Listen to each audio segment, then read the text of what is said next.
संसार में रहो पर बुद्धिमानों की भांति रहो। संसार व इसके पदार्थों का भरपूर आनंद लीजिए, परंतु इसकी असलियत को भी हमेशा ध्यान में रखिए।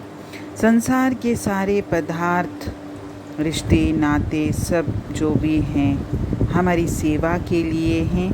इनसे हमें पूरी सेवा लेनी है या देनी है, पर खुद ही इनके सेवक नहीं बनना है। हमारा मन इन पदार्थों में इतना न फंस जाए कि ये हमारी सेवा करने के बजाय हमें ही अपना सेवक बना लें। संसार से लगाव मत रखिए और अपने अंतर में ये अवस्था प्राप्त करिए कि जीवन में अगर मुझे कुछ मिलता है या नहीं मिलता है तो ना मिलने का हर्ष होना चाहिए यानी खुशी होनी चाहिए, ना छिन जाने का कोई दुख होना चाहिए, क्योंकि सच्चा ज्ञानी वही होता है, सही अर्थों में बुद्धिमान वही होता है जो दुख हो या सुख हो सब में एक समान रहता है। संसार में रहना है लेकिन हमको प्रभु का बनकर रहना है। हमें हमेशा ये याद होना चाहिए कि मेरी असली पहचान केवल यही है कि मैं सत्य चित्त आनंद स्वरूप प्रेम स्वरूप परमात्मा का अंश हूँ। मैं संसार का अंश नहीं हूँ, लेकिन देह को संसार चाहिए। आत्मा ने ये शरीर धारण किया है तो शरीर के साथ सारे रिश्ते नाते हैं। तो हमारे जो रिश्ते नाते हैं, हमारे जो पदार्थ हैं, ये सब हमारे बाहरी हैं और इनके साथ हमको रहना भी है। हमको इनका त्याग नहीं करना है, क्योंकि कभी कभी लोग ज्ञान भी उल्टा ले लेते हैं कि त्याग का अर्थ ये समझते हैं कि हमको संसार का घर बार का त्याग करना है, सन्यासी बनना है। नहीं, संसार का त्याग नहीं करना। संसार का त्याग किए बिना मन से त्याग करना है। और सही अर्थों में सच्चा सन्यास है भी वही कि जिसने संसार का त्याग नहीं किया लेकिन मन से हर चीज़ का त्याग कर दिया है। और सच्चा सन्यास केवल भगवे कपड़े पहनने या धार्मिक वेश बनाने से नहीं होता। अगर हम संसार को त्याग कर पर्वत गुफाओं में जाकर तपस्या करें और कपड़ों का भी त्याग कर दें, रिश्तों का भी त्याग कर दें, दिन रात ग्रंथ पोथियों का पाठ करते रहें, ओम का जाप करते रहें, लेकिन हमारे मन में संसार के सुख की कण मात्र भी अगर अभिलाषा है तो हम पूरे सांसारिक हैं, सन्यासी नहीं हैं। क्योंकि त्याग तथा मोह दोनों का संबंध मन से है। अगर हमने बाहरी कुछ भी त्याग किया है और मन से अगर हमारा उस चीज़ से जुड़ाव है तो हमारा वो त्याग नहीं कहलाएगा।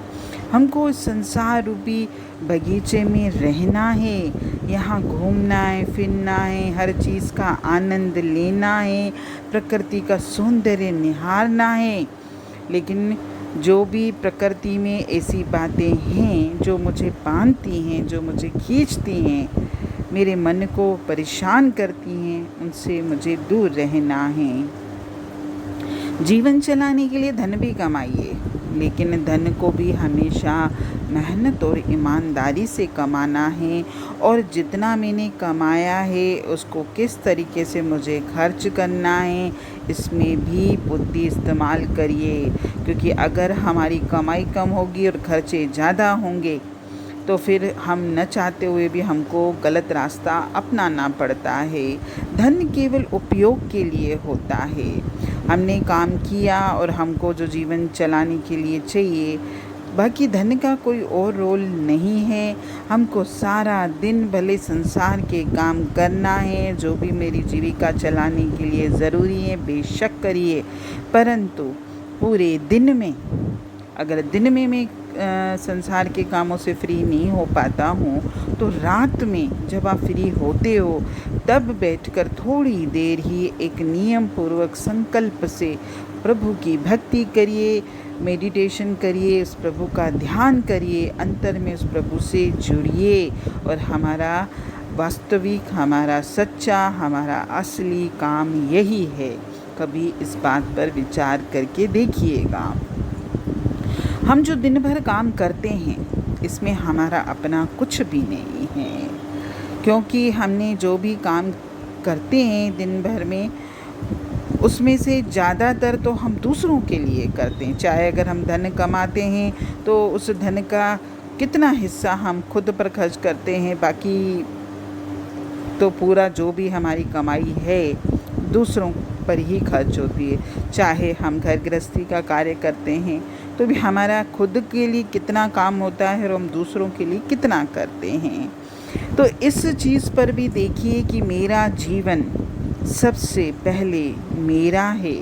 मुझे पहले अपनी आत्मा के कर्तव्य को पूरा करना है, फिर इस देह के साथ जितना भी जो जुड़ा हुआ है, जो भी शरीर जुड़े हुए हैं, यानी जो भी कर्म प्राणी हैं, देहधारी मेरे साथ रहते हैं या जिनके साथ मेरा जीवन चल रहा है, बेशक उनके साथ हमको करना है, लेकिन सबसे पहला कर्तव्य मेरा अपने प्रति है।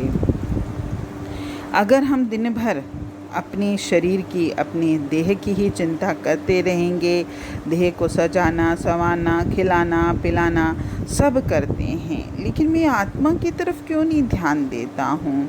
क्योंकि अंत समय में तो ये शरीर भी मेरा नहीं है, ये मेरे साथ नहीं जाएगा। बाकी रिश्ते नाते तो बहुत दूर की बात है, शरीर भी हमारे साथ नहीं जाएगा।